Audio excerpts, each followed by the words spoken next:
Hi. చూస్తూ ఉంటే పలాకి నేను వెంటరాను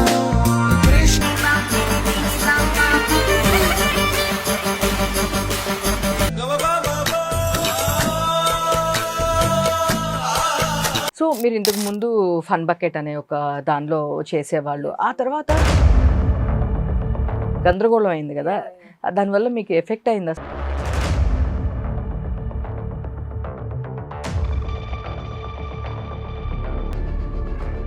నేను ఆ సాంగ్ చూడంగానే ఏడ్ చేశాను, అసలుకి చాలా ఏడ్ చేశాను, కళ్ళము నీళ్ళు వచ్చింది. సో నువ్వు చెప్పు, క్యారెక్టర్ ఫస్ట్ నేరేషన్ చేసినప్పుడు మీరే ఫస్ట్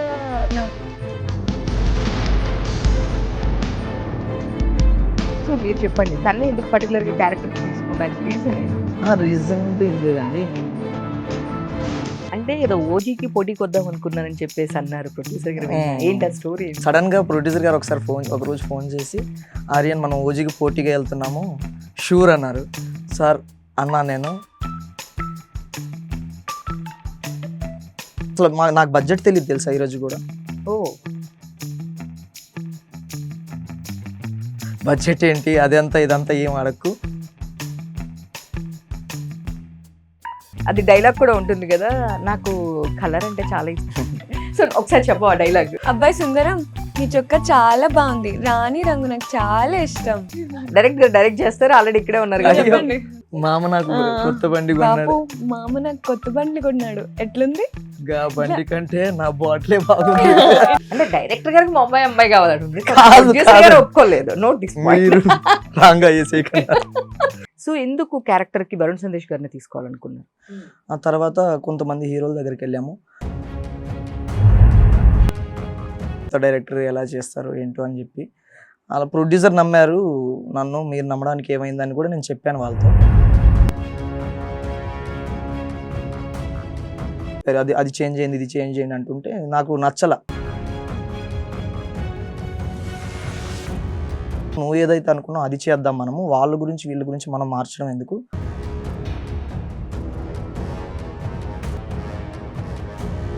సో నవడేస్ లో చూస్తే కనుక ఎక్కువ అప్పుడు ఈ మధ్య పోలీస్ స్టేషన్స్కి ఎక్కువ ఆర్టిస్టులే వెళ్తున్నారు, ఈ సోషల్ మీడియా ఆర్టిస్టులు ఎక్కువ ఉన్నారు.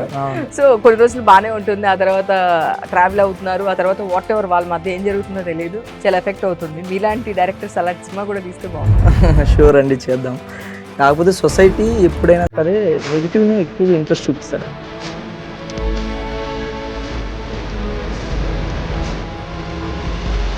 అంతకుముందు అసలు నాకు స్ట్రగుల్ అనేది అనిపించలేదు. నేను వెళ్ళిపోయాను, ఏదో మార్కెటింగ్ గానో అసిస్టెంట్ గానో చేసుకునేవాడిని.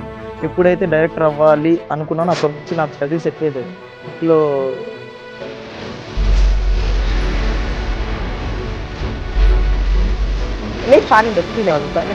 ఎవరేమి అనుకున్నా ఉంటే రాజ్యం నువ్వే, తంతు నువ్వే, నంది నువ్వే, ధైర్యం నువ్వే. ఆ సాంగ్ నేను కొన్ని వందల సార్లు వింటాను. ప్రతి డైరెక్టర్కి ఒక మోటివేషన్ సాంగ్. ఎవరు ఏమన్నా అనుకోని నువ్వు అనుకునేవే నువ్వు వెళ్తూ ఉంటావు అంతే. ఆ సాంగ్లో అది నేను చాలాసార్లు ఆ సాంగ్ పెద్ద ఫ్యాన్ నేను సార్. లేదు పోనీ వేరే సాంగ్ ఏదైనా ఒకటి, నీ వాయిస్ చాలా బాగుంది. అయ్యో అస్సలు బాగోదు నాకు. నేను చాలా బాగుంది. నీ ఫేవరెట్ సాంగ్ ఏదైనా బాగా? గాలి వాలుగా ఓ గులాబీ వాలి, గాయమైనది నా గుండెకు తగిలి, ప్రతి క్షణం ఇలాగ నీ కోసం తరించిపోనా, చెలి ఇలా దొరికితే నీ స్నేహం.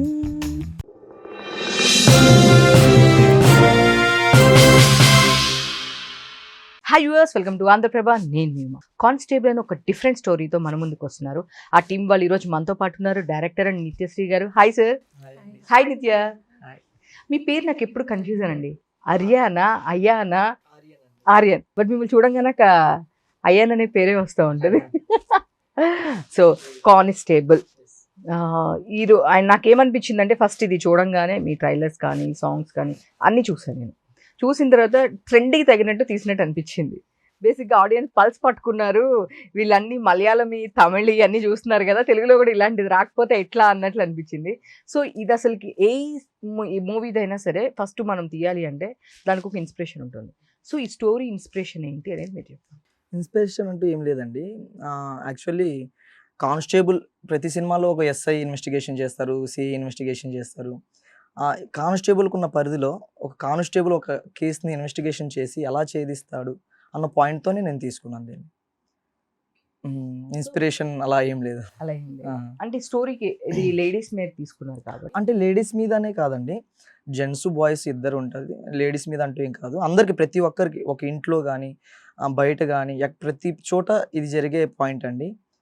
సినిమా చూస్తే మీకు అర్థం అవుద్దు 10th డైరెక్టర్ గారు కదా అసలు చాలా తక్కువ, చాలా ఇన్ఫర్మేషన్ బయటికి రాకుండా చెప్తున్నారు.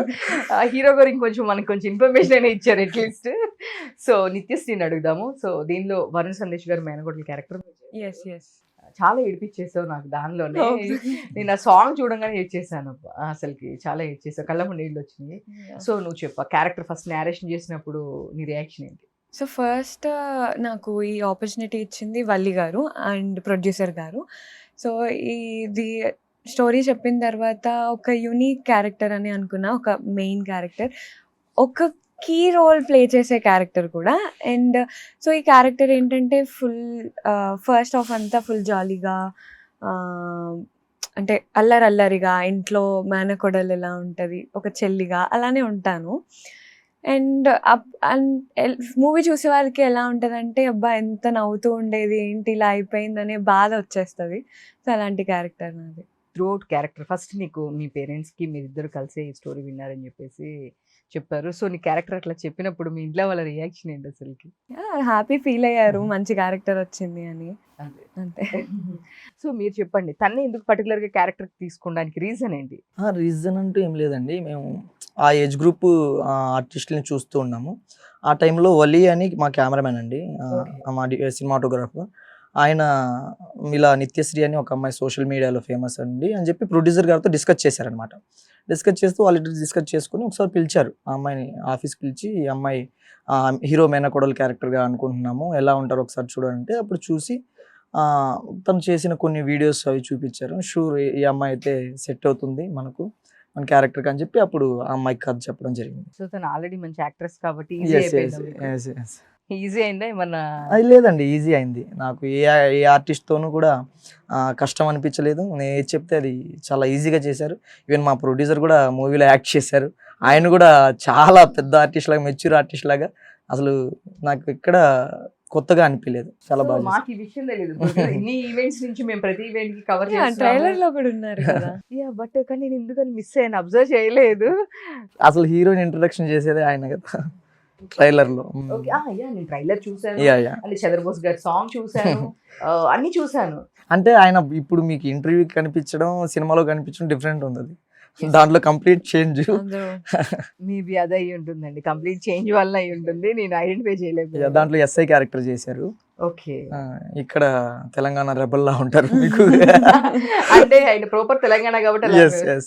అవునండి, మంచిగా ప్రొడ్యూసర్ గారిని కూడా యాక్టింగ్ లోకి తీసుకొచ్చేసారు. బేసిక్ గా ఫస్ట్ స్టార్టింగ్ సార్ యాక్టర్ అనే తెలుసు నాకు. ఆ తర్వాత నేను అప్రోచ్ అయిన తర్వాత వేరే ఫ్రెండ్ చెప్పారనమాట, సార్ ప్రొడ్యూసర్ కూడా చేయాలని ప్లాన్లో ఉన్నారు, ఒకసారి నువ్వు ట్రై చేయంటే అప్పుడు నేను అప్రోచ్ అయ్యాను సార్కి. అప్పుడు నేను అడిగాను, సార్ ఇలాగా ఒక స్టోరీ ఉంది చేద్దామంటే నాకు కొంచెం వర్క్స్ ఉన్నాయి, ఇప్పుడు కాదు కొంచెం టైం పడుతుంది నాకు, ఈ లోపల ఎవరన్నా ఉంటే చెప్తానులేండి అని చెప్పారనమాట. తర్వాత నేను సార్ని ఫాలో అవ్వడం, సార్ ఒక 2-3 దగ్గర పంపించారు, అది రిజెక్ట్ అవ్వడం. వాళ్ళు ఇప్పుడు ట్రైలర్ చూసి వాళ్ళు ఫోన్ చేస్తున్నారు నాకు, ఎవరైతే రిజెక్ట్ చేశారో మేము మిస్ అయ్యాము అని చెప్పి ప్రొడ్యూసర్ గారికి కూడా ఫోన్ చేశారంట, మేము మిస్ అయ్యాము, మీరు చేశారు ఆ సినిమా చాలా బాగా వచ్చింది, ట్రైలర్ చూసాము, నెక్స్ట్ ఏమన్నా ఉంటే చెప్పండి కలిసి చేద్దాం అంటున్నారంట వాళ్ళు. ఓ ఇట్స్ గుడ్ కదా, good going, actually good opening మీకు అసలుకి. ఇంకా నెక్స్ట్ మూవీకి ఇంకా చాలా ఈజీ అవుతుంది. అండ్ నేను విన్నాను, నిన్న కూడా మన హీరో గారు చెప్పారు, వరుణ్ సందేశ్ గారు, ఏషియన్ వాళ్ళు తీసుకున్నారు మీ మూవీ, అది చాలా టఫ్ అనమాట. ఈ రోజుల్లో సినిమా తీయడం ఒక ఎత్తు అయితే, ఆ ప్రమోషన్ ముందు రిలీజ్ కి థియేటర్స్ చూడడం అనేది ఇంకో పెద్ద టాస్క్ అయిపోయింది. సో ఎందుకంటే పెద్ద పెద్ద ప్రొడ్యూసర్సే మేము ప్రతి మూవీ ఈవెంట్కి వెళ్తుంటాం కాబట్టి, మీకు ఇన్ని థియేటర్సే వచ్చినాయి, మాకు ఇన్ని థియేటర్సే ఉన్నాయి, సో మాకు ఛాన్స్ ఉన్నా కూడా మేము చేయలేకపోతాం అనే కంప్లైంట్ ఎక్కువ ఉంటుంది. కానీ నేను ఫస్ట్ టైం చెప్పగానే షాక్ అయ్యాను. అసలు మాకు ట్రైలర్ రిలీజ్ అయిన తర్వాత మేమే షాక్ అండి. అసలు ఇప్పుడు ప్రొడ్యూసర్స్ ఎలా ఉన్నారంటే, ప్రొడ్యూసర్ డిస్ట్రిబ్యూటర్స్ దగ్గరికి వెళ్ళి రిలీజ్ చేసి పెట్టండి, అది చేసి పెట్టండి అంటారు మామూలుగా. మా ట్రైలర్ రిలీజ్ అయిన తర్వాత డిస్ట్రిబ్యూటర్స్ ఆఫీస్కి వచ్చారనమాట మాకు. ఓకే, ఓ సీరియస్లీ? ఎస్, వాళ్ళు వచ్చి అసలు మాట్లాడుకొని మాకు ఇవ్వండి సినిమా. ఈ రోజుకి కూడా అడుగుతున్నారు, సార్ ఆ ఏరియా అయిపోయిందా, ఈ ఏరియా అయిపోయిందా అని చెప్పి ప్రొడ్యూసర్ గారికి అడుగుతున్నారు. సో హ్యాపీ, అసలు అక్కడే మేము సగం సక్సెస్ సాధించామన్న ఫీల్లో ఉన్నాం. సో చూస్తే కనుక ఈ రోజుల్లో మూవీ తీయడం ఒక ఎత్తు అయితే కనుక రిలీజ్కి చాలా ఇబ్బంది పడుతున్నారు. ఎవరైనా సరే ప్రొడ్యూసర్స్ కానీ డైరెక్టర్స్ కానీ సినిమా అంతా ఓకే అయిన తర్వాత థియేటర్స్ దొరకడం ఇబ్బంది అవుతుంది, డేట్ ఒకటి ఫిక్స్ అవ్వడం ఇబ్బంది అవుతుంది. సో మీరు చెప్పండి. మేము చాలా డేట్స్ అనుకున్నామండి, సెప్టెంబర్లోనే రిలీజ్ చేద్దాం అనుకున్నాం యాక్చువల్లీ. కాకపోతే ప్రొడ్యూసర్స్ గారు కొంచెం డేట్ చూసుకొని డిస్ట్రిబ్యూటర్స్తో డిస్కస్ చేసుకుని చాలా ప్లాన్డ్గా ఒక డేట్ అనుకొని 10th అక్టోబర్ 10th ఫిక్స్ చేసామండి. ఆ టైంలో పెద్ద సినిమాలు ఏం లేవు, అయితే మాదే అవ్వచ్చు అని హోప్. అంటే ఏదో ఓజీకి పోటీకి వద్దాం అనుకున్నానని చెప్పేసి అన్నారు ప్రొడ్యూసర్ గారు. ఏంటి ఆ స్టోరీ? సడన్గా ప్రొడ్యూసర్ గారు ఒకరోజు ఫోన్ చేసి, ఆర్యన్ మనం ఓజీకి పోటీగా వెళ్తున్నాము షూర్ అన్నారు. సార్ అన్నా నేను, లేదు ఆర్యన్ పెద్ద సినిమా ఒకటి ఉండాలి, చిన్న సినిమా ఒకటి ఉండాలి, మనం పర్లేదు మనం వెళ్దాము అన్నారు. తర్వాత మళ్ళీ సారే ఫోన్ చేసి ఆలోచించారేమో, వద్దులే ఆర్యన్ మళ్ళీ ఓజీతో ఎందుకు, థియేటర్స్ మళ్ళీ కష్టం అవుతుందేమో మనకు, నెక్స్ట్ మనం ఫర్దర్గా వేరే డేట్ చూద్దాం మంచి డేట్ అని ఆయన ప్లాన్ చెప్పారు. ఓకే. సో మీకు స్టోరీ అంటే ఈ రోజుల్లో ఇండస్ట్రీకి వచ్చిన తర్వాత ఒక స్టోరీ పట్టుకొని ఒక ప్రొడ్యూసర్ దొరికి హీరో డేట్స్ దొరికి అసలుకి దాని గురించి చాలా పెద్ద ప్రాసెస్ అనమాట. మీకు ఇయర్స్కి ఎన్ని ఇయర్స్ ప్రాసెస్, మీరు ఎప్పుడు అనుకున్నారు అంటే డైరెక్టర్ అవ్వాలని, ఎన్ని ఇయర్స్ మీకు పట్టింది యాజ్ ఎ డైరెక్టర్గా? 2014లో వచ్చానండి ఇండస్ట్రీకి. అప్పటి నుంచి నేను అసిస్టెంట్ డైరెక్టర్గా అసోసియేట్గా చేశానండి. తర్వాత కరోనా ముందు అనుకున్నాను డైరెక్షన్ చేద్దామని, అది ఇప్పటి వరకు పట్టింది. అప్పటి నుంచి స్ట్రగుల్ పడితే ఇప్పటి వరకు పట్టింది డైరెక్టర్ అవ్వడం. ఓకే. సో ఎందుకు క్యారెక్టర్కి వరుణ్ సందేశ్ గారిని తీసుకోవాలనుకున్నారు? యాక్చువల్లీ ఫస్ట్ అనుకున్న స్టోరీ వేరండి. నేను ప్రొడ్యూసర్కి ఫస్ట్ చెప్పిన స్టోరీ వేరు. ఆ తర్వాత కొంతమంది హీరోల దగ్గరికి వెళ్ళాము, వాళ్ళు సమ్ రీజన్స్ వల్ల, అంటే మీరు అన్నారు కదా ఇప్పుడు కొత్త డైరెక్టర్ ఎలా చేస్తారు ఏంటో అని చెప్పి, అలా ప్రొడ్యూసర్ నమ్మారు నన్ను. మీరు నమ్మడానికి ఏమైందని కూడా నేను చెప్పాను వాళ్ళతో. లేదు ఇది చేంజెస్ చేయండి, అవి చేంజెస్ చేయండి అని చెప్పి నాకు అదే మార్చేస్తున్నారు వాళ్ళు. అందుకని ఇప్పుడు టాప్ మోస్ట్ హీరోసే నేను వెళ్ళి అప్రోచ్ అయినప్పుడు వాళ్ళు అలా చెప్పారు, అది చేంజ్ అయింది, ఇది చేంజ్ చేయండి అంటుంటే నాకు నచ్చల. ప్రొడ్యూసర్ గారు ఆయనకు కూడా నచ్చల, ఏంటి స్టోరీ మారిపోతుంది, రోజు రోజుకి ప్రాబ్లం ఏంటి ఆర్యన్ అంటే, నాకు చెప్పింది ఒకటైతే అన్నీ మారిపోతున్నాయి ఏంటి అన్నారు అనమాట. సార్ ఇలా అంటున్నారు వీళ్ళు, నేను అప్రోచ్ అయిన హీరోస్ అందరూ, మరి ఎట్లా అంటే అవసరం లేదు మనం అదే చేద్దాము, నాకు ఏదైతే నచ్చిందో నువ్వు ఏదైతే అనుకున్నావు అది చేద్దాం మనము, వాళ్ళ గురించి వీళ్ళ గురించి మనం మార్చడం ఎందుకు, దీనికి తగ్గట్టు హీరో ఖచ్చితంగా వస్తారు అని చెప్పి వెయిట్ చేసామండి. మేము చాలా వెయిట్ చేసాం, ఆఫీస్ ఓపెన్ చేసుకొని నెలలు వెయిట్ చేసాం మేము. తర్వాత ఒక మేనేజర్ ఉండి వరుణ్ సందేశ్ గారు ఉన్నారండి అని చెప్పారనమాట. తర్వాత మేము డిస్కస్ చేసుకున్నాం మా టీం అంతా, లేదు వరుణ్ సందేశ్ గారికి అయితే ఈ కథ సెట్ అవ్వదు, సార్కి తగ్గట్టు మేము ప్లాన్ చేద్దామని చెప్పి వెళ్ళామండి. మేము ఇప్పుడు ప్రొడ్యూసర్కి చెప్పేసి ఇలా వరుణ్ సందేశ్ గారు పిలిచారండి, వెళ్తున్నాను, ఒకసారి స్టోరీ చెప్తాను అని చెప్పి వెళ్ళాను. నేను డౌట్గానే వెళ్ళాను, ఇంతమంది చెప్పారు మళ్ళీ సార్ కూడా ఏమంటారో ఏంటో అని చెప్పి వెళ్ళాను. తర్వాత మన సుహేల్ గారు వరుణ్ సందేశ్ గారు ఇద్దరు ఉన్నారనమాట. నేను స్టోరీ చెప్పేటప్పుడు నేను స్టోరీ చెప్పాను. ఫస్ట్ హాఫ్ చెప్పిన తర్వాత వాళ్ళు బయటికి వెళ్ళారు, నేను మా రైటర్ వెళ్ళాం అనమాట. ఇద్దరు మొహమాలు చూసుకున్నాం, ఏంటి బయటికి వెళ్ళిపోయారు ఫస్ట్ హాఫ్ వినగానే, ఏంటి మనం బయలుదేరదామా అని చెప్పాను. తర్వాత సుహేల్ గారు వీళ్ళిద్దరు వచ్చారు, సెకండ్ హాఫ్ చెప్పేయండి అంటున్నారు. సరే ఏమైందంటే చెప్పండి సెకండ్ హాఫ్ చెప్పండి అంటే, ఓహో ఏదో డౌట్ కొడుతుంది, చెప్పేయమంటున్నారు, చెప్పేసి వెళ్ళిపోమంటారు ఏమో అని చెప్పి సెకండ్ హాఫ్ చెప్పాను. సెకండ్ హాఫ్ చెప్పిన తర్వాత ఆయన ఫస్ట్ చెప్పిన వర్డ్ ఏంటంటే, డేట్స్ ఇప్పుడు అండి అని అడిగాడు వరుణ్ సందేశ్ గారు. నేను ఇద్దరం షాక్, అసలు నేను మా రైటర్. సార్ ఏమన్నారు సార్ అంటే, డేట్స్ ఇప్పుడు అండి, ప్లాన్ చేసేయండి, ఒకసారి ప్రొడ్యూసర్ గారితో మాట్లాడించండి, మేము వీ కెన్ డూ షూట్కి వెళ్ళిపోదాం అని చెప్పారు. సార్ డైలాగ్ వర్షన్ బ్యాలెన్స్ ఉందండి, అవన్నీ రెడీ చేసుకుంటాను అని చెప్పాను. అలాగా మేము డైలాగ్ వర్షన్ కూడా ప్లాన్ చేసుకొని, క్లైమాక్స్ కూడా మాకు సరిగ్గా రాకపోతే మళ్ళీ రీషూట్ పెట్టి ప్రొడ్యూసర్ దాంట్లో ఇన్వాల్వ్ అయ్యి చాలా హార్డ్ వర్క్ చేసాము. వరుణ్ సార్ కూడా చాలా సపోర్ట్ చేశారు మాకు. Yeah sure. అంటే నాకు ఒక డౌట్ వచ్చింది, వరుణ్ గారు ఫారెన్ నుంచి వచ్చారు అనే యాక్సెంట్ కూడా చాలా డిఫరెంట్ ఉంటుంది మనం చూస్తే కనుక. సో అలాంటి ఆయనకి ఒక రూరల్ కానిస్టేబుల్ క్యారెక్టర్ అనేది మీరు డిజైన్ చేసేటప్పుడు అనుకోలేదా? ఎట్లా ఏమైనా సింక్ అవుతుందా లాంగ్వేజ్ అంటే ప్రాపర్, మళ్ళీ తెలంగాణ కొంచెం బ్యాక్ డ్రాప్ ఉంది, సో ఆయన కూడా మాట్లాడుతూ చేంజెస్ ఉన్నాయి అన్నారు, మీరు చెప్పాలి. యాక్చువల్లీ రైటర్స్ కూడా చెప్పారు, సారు ఇప్పుడు దాకా లవ్ మూవీస్ చూసి చేశారు కదా, మరి ఎట్లా నువ్వు కమర్షియల్ ఎలా అనుకుంటున్నావు ఆయన మీద అని రైటర్స్ డిస్కస్ చేశారనమాట. తర్వాత మైకిల్ సినిమా రిలీజ్ అయిందండి. మైకిల్ సినిమా చూసినప్పుడు కొంచెం ఆయన రగ్గడ్ లుక్లో ఉంటారు. అలానే కాదు, ఇప్పుడు వరకు చేయని క్యారెక్టర్ ఆయన చేస్తే బాగుంటుంది, జనాలు యాక్సెప్ట్ చేస్తారేమో. ఇప్పుడు వరకు కానిస్టేబుల్గా కూడా చేయలేదు ఆయన ఏ సినిమాలో కూడా. అలా మేము ఆయనని ఫిక్స్ అయ్యాను నేను ప్రొడ్యూసర్ కదా అంతా. సో దీని బడ్జెట్ స్టార్టింగ్ ఒకటి అనుకున్నారంట, బట్ వెళ్ళే కొందుకు బడ్జెట్ పెరుగుతా ఉంది అని చెప్పేసి విన్నాను. సో కదే ప్రొడ్యూసర్ కూడా ఎక్కడ కాంప్రమైజ్ అవ్వలేదు. అవును అవును, ఇది నిజమేనా? నిజమేనండి. అసలు బడ్జెట్ మేము అసలు వేరే అనుకున్నాం. అసలు స్టార్టింగ్ లో వేరే హీరోస్ అనుకున్నాం కదా, అప్పుడు స్టార్టింగ్ లో వేరే బడ్జెట్ అనుకున్నాము. తర్వాత కథ చేంజ్ అయింది, హీరో మారారు, కథ బాగా వచ్చేసరికి ప్రొడ్యూసర్ కూడా ఫుల్ ఎగ్జైట్ అయ్యారు. ఓకే ఆర్యన్, కథ బాగా వచ్చింది. షూటింగ్ జరిగేటప్పుడు కూడా ఆయన ఇంకా ఎంత అయితే పర్లేదు, అసలు నాకు బడ్జెట్ తెలియదు తెలుసా ఈరోజు కూడా. నిజంగా ఆయన అలా పెట్టుకుంటూ వచ్చారు సినిమాకి. ఎక్కడ కూడా నేను అడగలేదు, ఆయన కూడా చెప్పలేదు నీకేం కావాలి చెప్పు నేను అది అరేంజ్ చేస్తా, బడ్జెట్ ఏంటి అదంతా ఇదంతా ఏం అడగకు, నీకు ఎవరు కావాలి, ఏ ఆర్టిస్ట్ కావాలి, మురళీధర్ గౌడ్ కానీ, తర్వాత కల్పలత గారు కానీ, సూర్య గారు కానీ, అందరినీ మంచి మంచి ఆర్టిస్ట్ని ప్యాడింగ్ పెట్టడం జరిగింది మేము. నిత్య కానీ. సో చాలా మూవీస్ వస్తూ ఉన్నాయి. నీ కెరీర్ ఒక సోషల్ మీడియా ప్లాట్ఫామ్ నుంచి స్టార్ట్ చేసావు. లేదు, యాక్చువల్లీ ఫస్ట్ మూవీ చేసేసాను. ఫస్ట్ మూవీనా? Care of Kancharapalem. Care of కంచర్పాలెంలో ఆ డైలాగ్ కూడా అది ఇంకా మాకు ఇంకా అది నువ్వు కాదన్నట్లు అయిపోయింది. అది డైలాగ్ కూడా ఉంటుంది కదా. నాకు కలర్ అంటే చాలా ఇష్టం. రాణి రంగు. రాణి రంగు అంటే నాకు ఇష్టం అబ్బాయి. సో ఒకసారి చెప్పు ఆ డైలాగ్. అబ్బాయి సుందరం, నీ చొక్క చాలా బాగుంది, రాణి రంగు నాకు చాలా ఇష్టం. అప్పుడు వాయిస్ వేరు, ఇప్పుడు వాయిస్ వేరు, కంప్లీట్ చేంజ్. క్యూట్. చూసాను ఇప్పుడు చూసాను ఆ సినిమా, చాలా బాగుంది. 10 years అయిపోయింది. ఫస్ట్ మూవీ అసలుకి మూవీస్ తోనే నీ కెరీర్ స్టార్ట్ అయింది. First movie. ఓకే, ఇప్పుడు ఎన్ని మూవీస్ కంప్లీట్ అయింది? ఒక 7 ఉంటాయి. 7.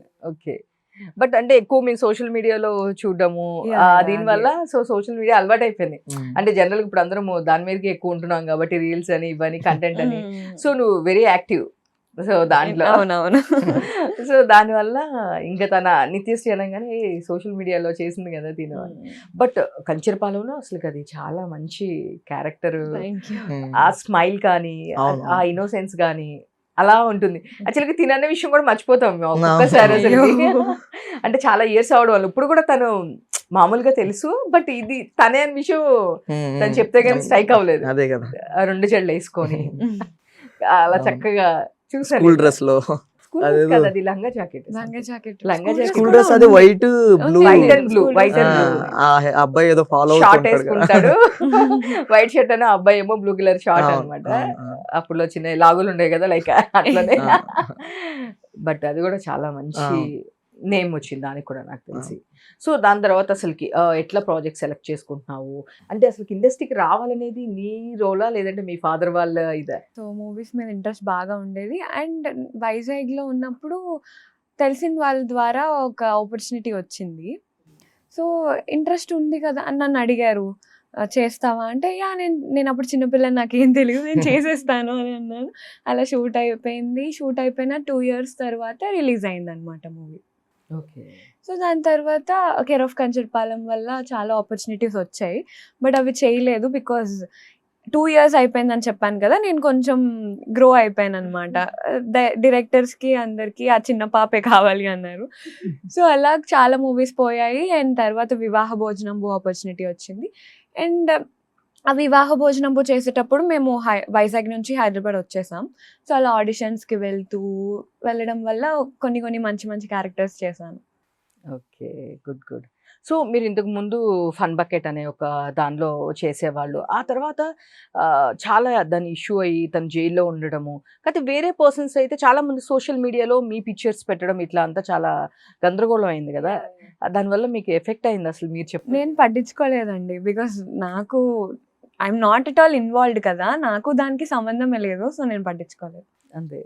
సో కాకపోతే అప్పుడు చాలా మంది వేరే పర్సన్ అదంతా జరిగిందంటే వేరే పర్సన్, బట్ మీరు యాక్ట్ చేయడం వల్ల మీ పిక్చర్స్ కానీ ఇవి యూస్ చేయడం జరిగింది. అవునవును.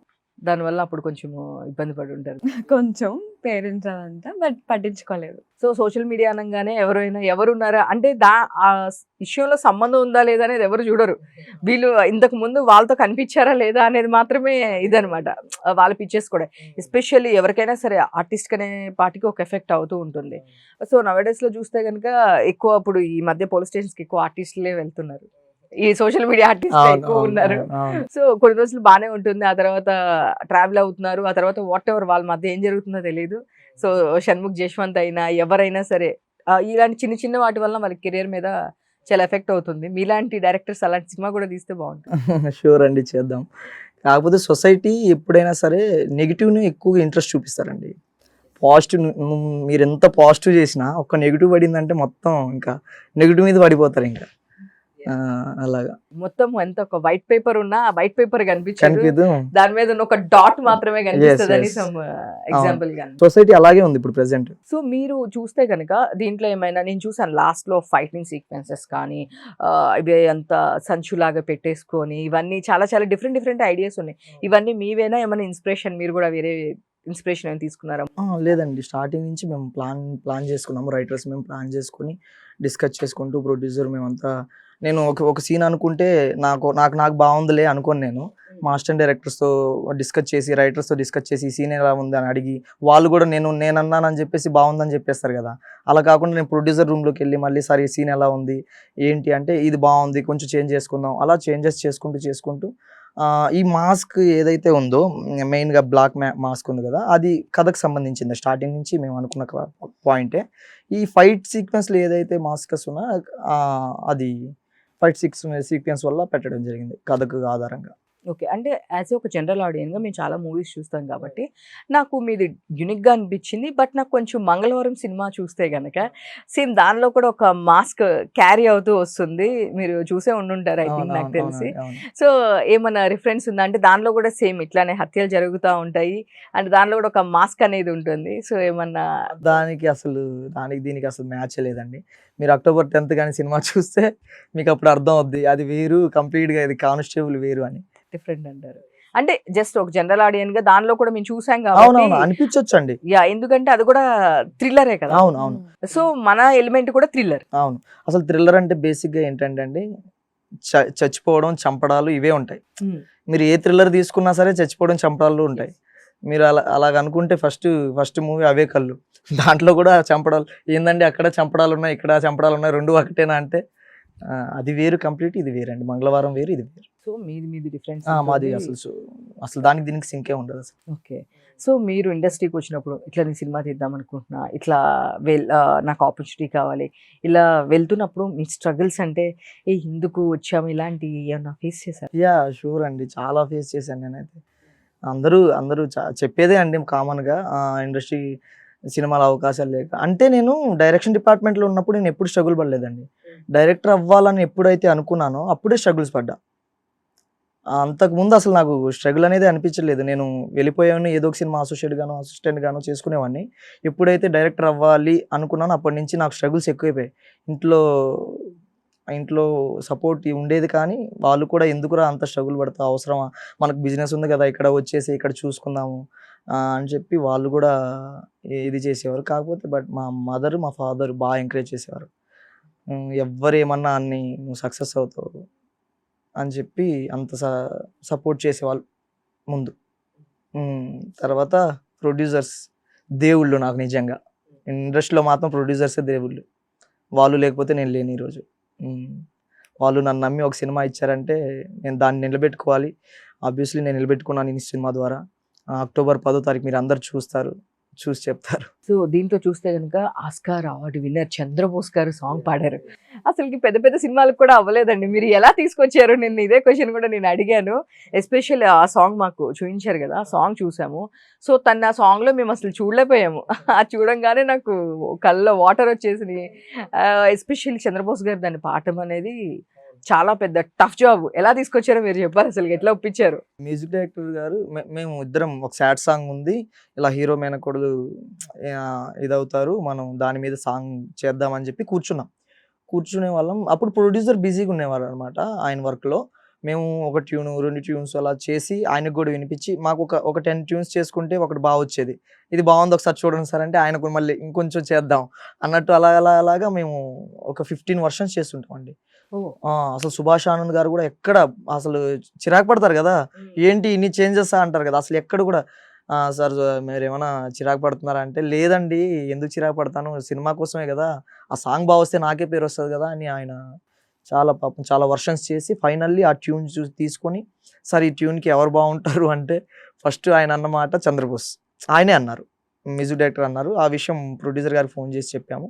అయ్యో నేనే మాట్లాడతాను, దాంట్లో ఏముంది, ఎవరు మాట్లాడాల్సిన అవసరం లేదని చెప్పి ఆయనే ప్రొడ్యూసరే మాట్లాడి సార్ అదే సాంగ్ ఉంది పాడాలండి మీరు, మీ నోటి నుంచి పాడితే బాగుంటుంది అంటే తర్వాత లిరిక్స్ పంపిమన్నారు. ఆయన లిరిక్స్ పంపించాము, అంత బాగున్నాయండి. అంటే ఆయన ఏమనుకున్నారంటే సాంగ్ ఉంది చేయాలంటే అవునా చేసేద్దాం, లిరిక్సే కదా రాసేద్దాం అన్నారండి. కాదు సార్ మీరు పాడాలి అంటే పాడాలా, ఇదేంది కొత్తగా నేను రాసి పాడాలంటే కాదు సార్ ఆల్రెడీ వేరే వాళ్ళు రాశారు మీరు పాడాలంటే ఆయన అసలు ఆస్కార్ విన్నర్ ఊరికే అయిపోరు కదండి. ఆయన అలా ఉన్నారు కాబట్టి ఆ స్థాయికి వెళ్ళారు. చిన్నది పెద్దది అని చూడరు, అడిగితే ఆయన ఎవరికైనా పాడతారు. గ్రేట్ కదా ఆయన. అంటే ఇప్పుడు వరకు చంద్రబోస్ గారు చాలా రాసినవి చూసుంటాము కానీ ఆయన తీసుకురావడం ఐ థింక్ మీరే అనుకుంటా ఫస్ట్. నాకు కాదు రంగస్థలంలో కూడా అంటే ఆయనే రాసి ఆయనే పాడున్నాడు, కానీ ఆ ఫ్రెండ్షిప్ లో అదే అంటున్నా, వేరే వాళ్ళు రాస్తే ఆయన పాడడం అనేది ఫస్ట్ అదే నేను అంటున్నా. వేరే వాళ్ళు రాస్తే బేసిక్ గా ఎవరికైనా వాళ్ళ జాబ్ లో ఇంకొకరిని తీసుకొచ్చి పెట్టి ఆల్రెడీ చేసాము సగం వరకు మీరు చేయండి అంటే ఎవరైనా ఒప్పుకోరు. అందులో లెజెండరీ ఆయన కాబట్టి. అసలు ఆయన సాంగ్స్ అంటే నాకు పిచ్చి. అసలు మోటివేషన్ సాంగ్ ఒక పాట పాడొచ్చు. నాకు రావు, సాంగ్స్ రావు. లేదు పాడండి, ఒక 2 కాదు, లైన్స్ పాడండి. ఎవరేమి అనుకున్నా నువ్వుండే రాజ్యాన రాజు నువ్వే, బంటు నువ్వే, మంత్రి నువ్వే, సైన్యం నువ్వే. ఆ సాంగ్ నేను కొన్ని 100 సార్లు వింటా. ప్రతి డైరెక్టర్కి ఒక మోటివేషన్ సాంగ్ అండి అది. నిజంగా నువ్వు ఎవరు ఏమన్నా అనుకోని నువ్వు అనుకునే నువ్వు వెళ్తూ ఉండు అంతే. ఆ సాంగ్లో అది నేను చాలా సార్లు వింటా. ఆ సాంగ్కి పెద్ద ఫ్యాన్ నేను సార్కి నిజంగా. వినుంటారు మీరు కూడా. ఎందుకు విన్నాను అసలు ఆబ్వియస్ జగపతి బాబు గారి సాంగ్ చాలా మంచి సైకిల్ మీద వెళ్తూ అవును విన్నా నేను సాంగ్ విన్నా. ఆబ్వియస్లీ అంత మంచి సాంగ్ వినకుండా ఉంటాం కదా. సో నిత్య, దీనిలో ఏదైనా ఒక మంచి డైలాగ్ చెప్తావు మాకోసం? అంటే ఎమోషనల్ లేదంటే ఏదైనా ఒక మంచి డైలాగ్? బాపు డైరెక్ట్ చేస్తారు, ఆల్రెడీ ఇక్కడే ఉన్నారు కదా. ఉంది కదా సూర్య గారు మీ ఫాదర్ కూడా. మామ నాకు కొత్త బండి బాపు కొన్నాడు. మామ నాకు కొత్త బండి కొన్నాడు, ఎట్లుంది? గా బండి కంటే నా బాటిలే బాగుంది. ఇట్లా అంటారు, గా బండి కంటే నా బాటిలే బాగుంది అంటారు సూర్య గారు. సో ఇట్లా జాలీగా ఉంటది అనమాట నా క్యారెక్టర్. అంటే చిన్న విలేజ్ లో ఒక చిన్న మిడిల్ క్లాస్ ఫ్యామిలీ అండి ఆ హీరోది. ఆ చిన్న మిడిల్ క్లాస్ ఫ్యామిలీ చిన్న చిన్న ఫన్స్ ఉంటాయి కదా. బాగా మామ. తాగుబోతు క్యారెక్టర్. అక్క ఏమో తిడుతూ ఉంటుంది తాగొద్దు అని. ఇంకా ఆయన ఆ బామర్ దగ్గరకు వచ్చి డబ్బులు అడగడం మందు కోసం. సీక్రెట్ గా వీళ్ళిద్దరు ఇవ్వడం, ఆయన వీళ్ళిద్దరికి తెలియకుండా డబ్బులు ఇవ్వడం. చాలా క్యూట్ గా ఫస్ట్ హాఫ్ అంతా క్యూట్ గా సాగుతుంది అసలు. At the same time police station లో ఒక లవ్ స్టోరీ వరుణ్ సందేశ్ గారితో, మధులిక గారితో. సో అట్లా అంతా బాగుంటుంది. సో డైలాగ్ ఒకసారి కట్ లేకోకుండా మళ్ళీ డైరెక్టర్ గారు ఒకసారి ఓకే అంటే చెప్తారు, ఇదే డైలాగ్ కట్ లేకుండా మధ్యలో. ఓకే. బాపు మామ నాకు కొత్త బండి కొన్నాడు, ఎట్లుంది? బండి కంటే నా బాటిలే బాగుంటుంది. నిజంగానే ఆ వర్షన్ మురళీధర్ గారు అంటే ఆయన అసలు ఎలాంటి దానిలో అవునండి. ఇంకా సూపర్. అసలు బలగం తర్వాత ఇంకా అలాంటి క్యారెక్టర్స్ అంటే మురళీధర్ గారే అక్కడ ఫిక్స్ అయిపోయారు ఇంకా క్యారెక్టర్ కి. మన జేబీ గారు లేని లోటు మురళీధర్ గారు తీస్తున్నారు అనిపిస్తుంది. అవునండి. అసలు నిజంగా ఆయన కూడా మా సినిమాలో చాలా మంచి క్యారెక్టర్ చేశారు, ఒక డాక్టర్ క్యారెక్టర్. చాలా బాగా చేశారు ఆయన. అంటే ఆయన మొత్తం కామెడీగా చేస్తారు కదా, మా సినిమాలో కొంచెం సీరియస్ క్యారెక్టర్ చేయించాం. సీరియస్ సో త్రూ అవుట్ ఎక్కడ చేశారండి? లొకేషన్స్ అనే ఎక్కడ చేస్తుంటారు? శంకర్పల్లి అండి, ఇక్కడ నుంచి ఒక 40-50 కిలోమీటర్స్ ఉంటుంది. శంకర్పల్లి దగ్గరలో టంగటూర్ అని చెప్పి అక్కడ చేసామండి. అక్కడ ప్రొడ్యూసర్ వాళ్ళ ఫ్రెండ్ సంబారెడ్డి అని ఒక ఆయన ఉంటే ఆయనే మొత్తం చూసుకున్నారనమాట లొకేషన్స్ అంతా. హీరోయిన్ అవుట్ ఆఫ్ కంట్రీ నుంచి తీసుకొచ్చారంటే ఏంటి ఆ బ్యాక్గ్రౌండ్ చెప్పండి. అవుట్ ఆఫ్ కంట్రీ కంట్రీ నుంచి ఏం తీసుకురా. నేను అడిగితే లేదు ప్రెసెంట్ అవుట్ ఆఫ్ కంట్రీ అన్నారు. ఓకే మీరు కూడా మళ్ళీ వేరే అవుట్ ఆఫ్ కంట్రీ నుంచి తీసుకొచ్చారా అని ఫిక్స్ అయిపోయారు. కాదు మన తెలుగు అమ్మాయి, అచ్చ తెలుగు అమ్మాయి కావాలి అనుకున్నా. తెలుగు అమ్మాయే కావాలి సార్. ముంబైలో మంచి అమ్మాయిలు ఉంటారు సార్, తీసుకొద్ది చేయిద్దాం సార్, మనకి ఏం బాధ ఉండదు అంటే లేదు తెలుగు అమ్మాయే కావాలి. అంటే డైరెక్టర్ గారికి ముంబై అమ్మాయి కావాలంటుంది, కాదు. ఒప్పుకోలేదు. నోట్ మీరు రాంగ్ అయ్యేసే కాదండి, ముంబై అమ్మాయి కంటే తెలుగు అమ్మాయిలు చాలా బాగా చేశారు. తెలుగు అమ్మాయిలు బాగా చేస్తున్నారు. ముందుగా కూడా మన తెలుగులో కూడా మంచి హీరోయిన్స్ ఉన్నారు. మీరు అందరు చూసి తెలుగు అమ్మాయిల్ని మా ప్రొడ్యూసర్ లాగా ఎంకరేజ్ చేస్తారని కోరుకుంటున్నాను. నెక్స్ట్ సినిమాలో నేను కూడా తెలుగు అమ్మాయిల్ని పెట్టుకుంటాను. లేదు పర్లేదు. నెక్స్ట్ సినిమాలో ఇప్పుడు మళ్ళీ వస్తారు కదా, అప్పుడు మనం ఇంటర్వ్యూ చేసాం అనుకోండి, అడిగితే ప్రొడ్యూసర్ గారు ముంబై అమ్మాయి అని చెప్పారండి ఏం చెప్తారు? నెక్స్ట్ టైం నోట్ చేసుకుంటాను. ఆర్యన్ గారు ఎప్పుడు వస్తే అప్పుడు నెక్స్ట్ మీరు చూడండి పక్కా ముంబై అమ్మాయి ఉంటుంది. లేదండి తెలుగు అమ్మాయి ఇంకా తెలుగు బాగా చేస్తారండి, తెలుగు బాగుంటారు, బాగా బాగా కవర్ చేస్తారు. చేశారులే కానీ కానీ అవ్వట్లేదు అంతే. లేదు సో చెప్పండి, హీరోయిన్ క్యారెక్టర్ ఎట్లా ఉంటుంది ఏంటి through out? Heroine character supporting character అండి హీరో గారికి. స్టార్టింగ్ నుంచి హీరోయిన్ లవ్ చేస్తూ ఉంటుంది. హీరో ఏంటంటే ఇప్పుడు చూసిన డ్యూటీ, నాకు సక్సెస్ అవ్వాలి, ఎస్ఐ అవ్వాలి అన్న ఫీల్తో ఉంటారు. అలా ఉన్న పర్సన్కి ఈ అమ్మాయి ప్రపోజ్ చేయడం, ఆ, మధ్యలో క్యారెక్టర్ ఉంటుంది, వాళ్ళిద్దరిని కలపడం, చిన్న ఫన్ను, ఆ లవ్ ట్రాక్ అంతా బాగుంటుంది. చిన్న లవ్ స్టోరీ నడుస్తుంది. అంటే ఈ సినిమాకి ఎంతవరకు ఏది కావాలో అదే పెట్టామండి. ఇది లవ్ స్టోరీ కదా, ఇంకా ఎక్కువ పెంచుదాం, కామెడీ కదా పెంచుదాం, అలా కాకుండా ఎంతవరకు కావాలో అంతవరకు తీసుకుందాం. చాలా షార్ట్ పీరియడ్ లో చేస్తున్నారు. ఎందుకని ఈ మూవీ అంతా ఎక్కడ ఆర్టిస్ట్ లోను కాంప్రమైజ్ అవ్వలేదు అండ్ ఇక్కడ హీరోలో కాంప్రమైజ్ అవ్వలేదు, క్వాలిటీ అంతా బాగుంది, బట్ ఎందుకని ఇంత షార్ట్ పీరియడ్ లో సినిమా ప్రమోషన్ స్టార్ట్ చేశారంటే బికాస్ ఆఫ్ ఎవరైనా ఒక 1 month బిఫోర్ అలా స్టార్ట్ చేస్తారు కదా, ఎనీ రీజన్? రీజన్ ఏం లేదండి, అలా కుదిరింది మాకు. అంటే మేము డేటు కరెక్ట్గా అనుకోలేదు. స్టార్టింగ్లో ఒక డేట్ అనుకుంటే ఒక డేట్ చేంజ్ అవుతుంది. అంటే మన చేతుల్లో లేదు కదండి డేట్ అనేది. టక్కమని 10th కుదిరింది. మళ్ళీ 10th తర్వాత చాలా పెద్ద సినిమాలు ఉన్నాయి. అలాగా 10th కుదిరింది. ఈ టైంలో మేము ఎంతవరకు చేయగలమో అంతవరకు చేసి జనాల్లోకి తీసుకెళ్తాం. ప్రొడ్యూసర్ అయితే చాలా ప్లాన్డ్గానే చేస్తున్నారు ప్రమోషన్స్. ఇంకా రేపటి నుంచి కొంచెం జనాలు ఖాళీగా ఉంటారు కాబట్టి ఇంకా ఎక్కువ స్టార్ట్ చేస్తాం రేపటి నుంచి. సోషల్ మీడియా కానీ ఇందాక మీరు అన్నట్టు మొత్తం సోషల్ మీడియాలో ఉన్నారు కాబట్టి ఒక మొబైల్కి వెళ్తే చాలు మా సినిమా ఒక ఆడియన్కి వెళ్ళినట్టే. ఒక పెద్ద ఏజ్, ఒక 60 years ముసలోడి దగ్గర కూడా 70 years ముసలోడి దగ్గర మొబైల్ ఉంది. అతనికి వెళ్ళినా మా చాలా సోషల్ మీడియా మీద కాన్సన్ట్రేషన్ చేసి ఇంకా అన్ని ప్రమోషన్స్ ఇంకా రేపటి నుంచి స్టార్ట్ అయిపోద్దండి అంతా. సో చంద్రబోస్ గారు పాడారు కదా సాంగ్, ఏమన్నా 2 lines పాడతావు లేదు పోనీ వేరే సాంగ్ ఏదైనా ఒకటి, నీ వాయిస్ చాలా బాగుంది. అయ్యో అస్సలు బాగోదు నాకు. లేదు చాలా బాగుంది. లేదా. నీ ఫేవరెట్ సాంగ్ ఏదైనా పాడు. గాలి వాలుగా ఓ గులాబీ వాలి, గాయమైనది నా గుండెకు తగిలి, ప్రతి క్షణం ఇలాగ నీ కోసం తరించిపోనా, చెలి ఇలా దొరికితే నీ స్నేహం, ఏం చేసావే మబ్బులను పువ్వుల్లో తడిపి, తేనె జడిలో ముంచేసావే గాలులకు గంధం రాసి పైకి విసురుతావే, ఏం చేస్తావే మెరుపు చిరకత్తులు తోచి పడుచు ఎదలో దించేసావే, తలుపునే తునకలు చేసి తపన పెంచుతావే. నైస్, చాలా బాగుంది. ఇంకా తను మిమ్మల్ని చూసి నవ్వేస్తుంది బాబు, మిమ్మల్ని చూసి పవర్ నవ్వేస్తుంది. స్టార్ పవన్ కళ్యాణ్ గారి సాంగ్, మంచి సాంగ్. ఓజీ సినిమా చూసారా? చూసా అండి నేను కూడా. ఓజీ సినిమా ఎంజాయ్ చేస్తారా బాగా? చాలా బాగుంది. నెక్స్ట్ అందుకనే వద్దని చెప్పేసి మీ సినిమా కొంచెం పోస్ట్ పోన్ చేసుకున్నారు అవును. అనమాట అట్లాగా. సో అసలు ఓజీకి సాటే లేదు, ఓజీయే కాదు. ఎవరాల్ది యూనిక్ అండి ఏ మ్మ్. సినిమాకి సంబంధించి. అవును. యాక్చువల్లీ నిన్న కూడా ఆయన సక్సెస్ మీట్ లో మాట్లాడుతూ అవును, మేము అవును. వెళ్ళాం అనమాట. ఏ సినిమా అంత ఈజీ కాదు, ఉమ్, ఈ రోజు వచ్చినా గెలిచినా అది సక్సెస్ అయినా అవ్వకపోయినా కానీ అవును. అది అంత హార్డ్ వర్క్ ఒక్కలానే ఉంటది. అవును. సినిమా వేరే ఏదైనా సరే హార్డ్ వర్క్ మాత్రం ఒక్కలానే ఉంటుంది మ్మ్. అని చెప్పి అంటున్నారు. ఆయన అందరికి సపోర్ట్ చేస్తారు అసలు. చిన్న సినిమా పెద్ద సినిమా కాకుండా ప్రతి ఒక్కరికి ఎంకరేజ్ చేస్తారు ఆయన. సో ప్రజెంట్ ఉన్న ప్రాబ్లం ఇంకొకటి పైరసీ, అండ్ చూస్తే కనుక యాప్స్లో వచ్చేస్తుంది. సో దీని గురించి మీరేమంటారు? అంటే రీసెంట్ డేస్లో మనం చూస్తే కనుక ఐబొమ్మ వాళ్ళు డైరెక్ట్గా మేము పోలీసులు దాన్ని ఎంత కష్టపడి వాళ్ళని ట్రాక్ చేసి ఎన్నో డబ్బులు ఖర్చు పెట్టి పట్టుకుంటే కూడా సో ఎన్నో కోట్ల మంది డేటా మా దగ్గర ఉంది, మీరు ఏం చేసినా సరే మేము ఆ డేటా తీసి బయట పెడతాం, మమ్మల్ని మీరు ఏం చేయలేరు అన్నట్టు మాట్లాడుతున్నారు. అంటే మొన్నటి వరకు హీరోస్కి డైరెక్టర్స్కి వార్నింగ్ ఇచ్చిన ఒక బొమ్మ వాళ్ళు ఐబొమ్మ వాళ్ళు డైరెక్ట్గా పోలీసులకి వార్నింగ్ ఇచ్చే రేంజ్కి వచ్చారు.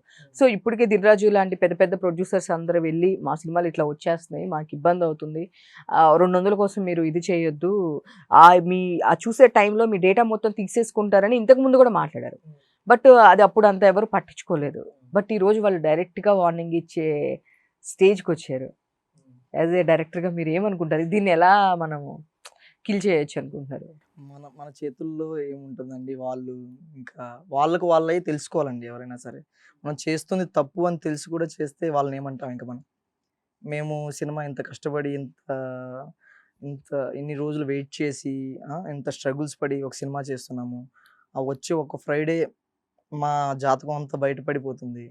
దాన్ని కూడా మీరు, మా కష్టాన్ని కూడా మీరు ఇంకా ఓపెన్ చేసేసి మీ సంతోషం కోసం లేదా మీ ఎంజాయ్మెంట్ కోసం దాన్ని ఇలా ఒక సినిమాని ఇలా కిల్ చేయడం అనేది కరెక్ట్ కాదని నా ఒపీనియన్. ఇంకా వాళ్ళ మనసుకే అనిపించాలి, నా సినిమాలు ఇంత కష్టపడి చేస్తున్నారు కదా, ఎందుకు మనం ఇలా చేయాలి అని చెప్పి వాళ్ళు ఇది వదిలేసి వేరే జాబ్స్ చూసుకుంటూ మంచిగా, లేదా వాళ్ళకి ఏదైనా అవకాశాలు కావాలంటే మా దగ్గరకు వచ్చి వాళ్ళు ఇంకా ఆర్టిస్టులు చేస్తాము, అలాగా చేయకుండా ఉంటే బెటర్ అని నా ఫీలింగ్. చూసేవాళ్ళు కూడా కొంచెం అవి అవాయిడ్ చేసి థియేటర్కి వచ్చి సినిమా చూస్తే బాగుంటుందని నా ఫీలింగ్ అండి. సో ఫైనల్గా కానిస్టేబుల్ అంటే ఏం చెప్తారు? ఆడియన్స్కి ఎలా ఉండబోతుంది? ఎలాంటి ఎక్స్పెక్టేషన్స్తో మీ దగ్గరికి రావచ్చు? కానిస్టేబుల్ అంటే ఒక కొత్త యూనిక్ పాయింట్ అండి.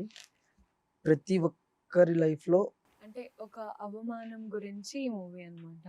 మొత్తం తెలుసుకోవాలనుకుంటే అక్టోబర్ అక్టోబర్ 10th 10th థియేటర్స్కి వచ్చి మూవీ చూసేయండి, మమ్మల్ని అందరినీ. ఆశీర్వదించండి. Yeah. సినిమాలో క్లైమాక్స్ అండి, మెయిన్ ఇంపార్టెంట్ సీక్వెన్స్ క్లైమాక్స్ ఒక్కటి నా సినిమా నిలబెడుతుందండి. స్టార్టింగ్ నుంచి మీకు ఒక ఎంగేజింగ్గా ఒక డ్రామా, ఒక ప్లే, తర్వాత ఒక సస్పెన్స్, ఒక థ్రిల్లర్ అలా వెళ్తూ ఉంటుంది. క్లైమాక్స్ ఒక యూనిక్ సబ్జెక్ట్తో రాసుకున్నాం మేము, చాలా బాగుంటుంది. క్లైమాక్స్ చూసి మీరు బయటకు వచ్చి ఎలా చేశారు ఇల్లు అన్న పాయింట్ మీరు చెప్పకపోతే అప్పుడు అడగ. ఓకే, Sure అంటే అండి. దీనిలో చాలా సస్పెన్స్ ఎలిమెంట్స్ అయితే ఉన్నాయి అనుకుంటున్నాను. Yes. అవునండి. అంటే అంత అంటే నిన్న కూడా వరుణ్ సందేశ్ గారు కూడా మాట్లాడుతూ ఉమ్. దీనికి సెకండ్ హాఫ్ అది క్లైమాక్స్ అనేది చాలా బాగుంటుంది, అవును. నాకు చాలా బాగా నచ్చింది. అసలు వరుణ్ గారు కూడా మొన్న వేరే మా అసిస్టెంట్స్ చూశారు మూవీ, చూసిన తర్వాత క్లైమాక్స్ చూసి సార్ ఎలా ఒప్పుకున్నారు వరుణ్ గారు అని అడుగుతున్నారు నన్ను. అంతే, అంత మంచి క్యారెక్టర్, అంత మంచి పర్ఫార్మెన్స్, క్లైమాక్స్ అసలు ఎక్సలెంట్ అండి. అసలు వరుణ్ గారు నేను చెప్పేటప్పుడు భయపడ్డా చేస్తారో చేయరో అని. లేదు ఆర్యన్ చేయాలి, కథ డిమాండ్ చేస్తే చేద్దాం షూర్ అన్నారు ఆయన. చేశారు, చాలా మంచిగా క్లైమాక్స్ వచ్చింది, అసలు ఎక్సలెంట్ అండి. ఇందాక నిత్య చెప్పినట్టు ఒక అవమానం అనే పాయింట్ కూడా ఒక ఒక రీజన్ ఉంటుంది. తర్వాత క్లైమాక్స్ ఇంకా కంప్లీట్ చేంజ్ అసలు. ఉమ్. ప్రతి అంటే ఎక్స్పెక్ట్ చేయమంటారు మీరు? ఆబ్వియస్లీ చేయరు ఎక్స్పెక్ట్ అయితే చేయరు. చేయరు. చేయరు పక్క. ఇందాక నేను వెయిట్ చేస్తున్నా, నాకు స్టోరీ తెలుసు కానీ నేను మూవీ చూడలేదు, సో మూవీ కోసం వెయిట్ చేస్తాను. మూవీ ముందే చూపిస్తాం అందరికి. ఓకే, మీకు చూపించిన డిస్ట్రిబ్యూటర్స్ కానీ వీళ్ళందరూ ఎలాంటి రెస్పాన్స్ ఉంది? చాలా మంచి రెస్పాన్స్ అండి, అదే అంటున్నాను కదా, డిస్ట్రిబ్యూటర్స్ మాకు వచ్చి సినిమా మాకేవ్వండి అని చెప్పి తీసుకెళ్తుంటే అక్కడే సగం సక్సెస్ మేము. నిజంగా చాలా మంచి రెస్పాన్స్ వస్తుంది వాళ్ళ దగ్గర నుంచి కూడా. వాళ్ళు సినిమా చూసి అసలు నాకు బయటకు వచ్చి మా పిఆర్ఓ వీళ్ళంతా హక్ చేసుకున్నారు, క్లైమాక్స్ ఎట్లా రాశారో బాబు నువ్వు, ఏంటిది అసలు అని చెప్పి. చాలా మంచి క్లైమాక్స్ అండి అసలు, అసలు నెవర్ ఎక్స్పెక్టెడ్. ఇందాక ఆఫీస్లో కూడా పెద్ద డిస్కషన్ దాని గురించి, క్లైమాక్స్ గురించి.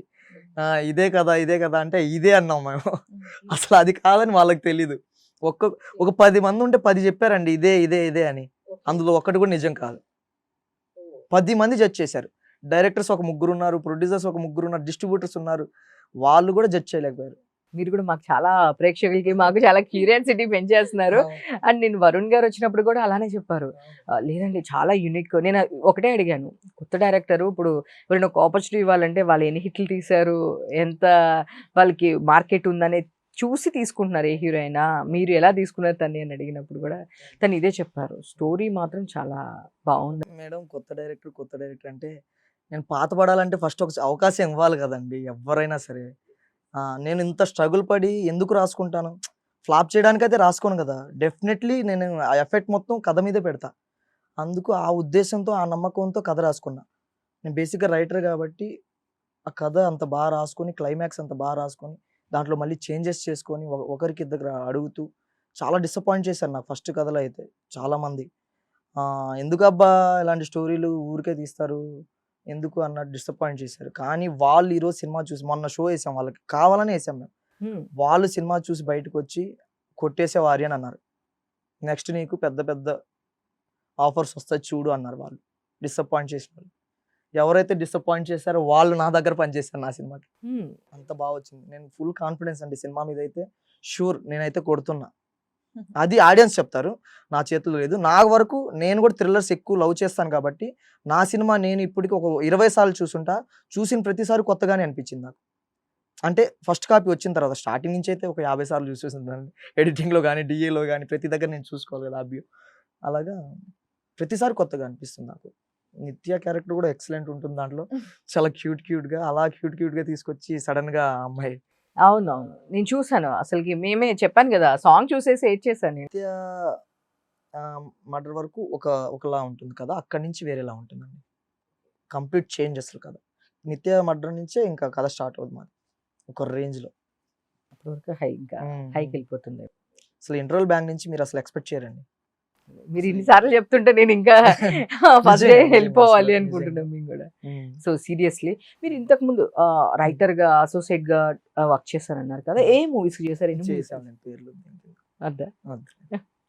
ఎందుకు అలా పేర్లు చెప్పకూడదు? వద్దు, ఎందుకు అనవసరం. 10వ తారీఖు మా సినిమా చూసిన తర్వాత అప్పుడు అప్పుడు చెప్తారా? మాట్లాడుకుందాం. ఓకే సినిమా సక్సెస్ అయిన తర్వాత మాట్లాడుకుందాం. ఓకే సక్సెస్ మీట్ లోనే ఖచ్చితంగా షూర్. మళ్ళీ నేను షూర్ గా వస్తా. నేను మా టీం అంతా వస్తాము. మా టీం అంతా వచ్చిన తర్వాత సక్సెస్ తర్వాత మీ ఆంధ్రప్రభకి మేము మళ్ళీ ఇంటర్వ్యూ ఇస్తాం. అప్పుడు మీరు చెప్పండి. అప్పటికి మీరు కూడా సినిమా చూస్తారు కాబట్టి షూర్ అండి, డ్యామ్ షూర్. ఇప్పుడు వరకు వచ్చిన థ్రిల్లర్స్ వేరేలా ఉంటాయి, ఈ థ్రిల్లర్ వేరేలా ఉంటుందని నేను గట్టిగా నమ్ముతున్నా. మీ అందరికీ నచ్చుతుందని కోరుకుంటున్నా. ప్రజలందరూ చూసి మమ్మల్ని ఆశీర్వదించి ఆదరిస్తారని కోరుకుంటున్నాం. ప్లీజ్ థియేటర్కి రండి, సినిమా చూడండి. మా టికెట్లు కూడా తక్కువే ఉంటాయి. ఒకసారి వచ్చి మమ్మల్ని చూసి ఆదరిస్తారని కోరుకుంటున్నాం. ఆల్ ది బెస్ట్ అండి. డెఫినెట్ గా మంచి ఓపెనింగ్స్ రావాలి. మీలాంటి వాళ్ళు మంచి ఓపెనింగ్స్ వచ్చి సక్సెస్ అయితే ఇంకొక ముగ్గురు వస్తారు కొత్త వాళ్ళు. సో ప్రొడ్యూసర్స్ కూడా ఇంకొక ముగ్గురికి ఒక ఛాన్స్ వస్తుంది, కొంచెం వర్క్ పెరుగుతుంది, ఇండస్ట్రీలో కూడా ఒక నలుగురికి వర్క్ వస్తుంది, ఆర్టిస్ట్లకి కూడా కొంచెం మన వాళ్ళు కూడా కొంచెం ఇంప్రూవ్ అవుతూ ఉంటారు కాబట్టి. So finally all the best అండి. ఇలాంటి మరిన్ని సినిమాలు మా ముందుకు తీసుకొని రావాలి మీరు. సో 10th తర్వాత మీరు అన్నారు కాబట్టి మళ్ళీ రిపీట్ చేద్దాము. సో ఇప్పటికే టైం అయిపోయింది. అవును. సో మళ్ళీ ఇంకొకళ్ళు ఉన్నారు కానీ మళ్ళీ ఇంకొక ఎపిసోడ్, స్పెషల్ ఎపిసోడ్ తీసుకుంటాము. Okay, so thank you for coming. Success అయిన తర్వాత డెఫినెట్ గా 10th తర్వాత ఆయన చాలా రివెంజ్ ప్యాటర్న్ లో ఉన్నారండి. కథ ఇప్పుడు ఏం చెప్పట్లేదు, ఏదైనా సినిమానే మాట్లాడిద్ది అని చెప్పేసి అంటున్నారు. నాకు అదే అనిపించింది. సో ఆయన సినిమానే మాట్లాడిద్ది అని చెప్పేసి. సో అయిపోయిన తర్వాత 10th తర్వాత కన్ఫర్మ్ గా మళ్ళీ ఇంకొకసారి సక్సెస్ మీట్ లో కలుస్తాం. షూర్ అండి. Thank you. సో కానిస్టేబుల్ అనే మూవీ 10th వచ్చేస్తుందండి. సో చాలా మంది ఈ మధ్య అందరు థ్రిల్లర్స్ చాలా లైక్ చేస్తున్నారండి, నేను కూడా లైక్ చేస్తున్నా. అంటే దీనిలో చాలా ట్విస్ట్లు ఉన్నాయి, మీరు అసలు గెస్ట్ చేయలేరని 100% కాన్ఫిడెంట్ గా చెప్తున్నారు డైరెక్టర్ గారు. సో మీరు కూడా వెళ్ళండి, చూడండి, డెఫినెట్ గా మీరు కామెంట్ చేయండి. నెక్స్ట్ రిలీజ్ అయిన తర్వాత డెఫినెట్ గా మీరు ఏం కామెంట్ చేస్తారో డైరెక్టర్ గారు నేను అడుగుతాను. షూర్. 10th కంపల్సరీ కానిస్టేబుల్ అనే మూవీకి థియేటర్స్కి వెళ్ళి చూడండి ప్లీజ్. Thank you.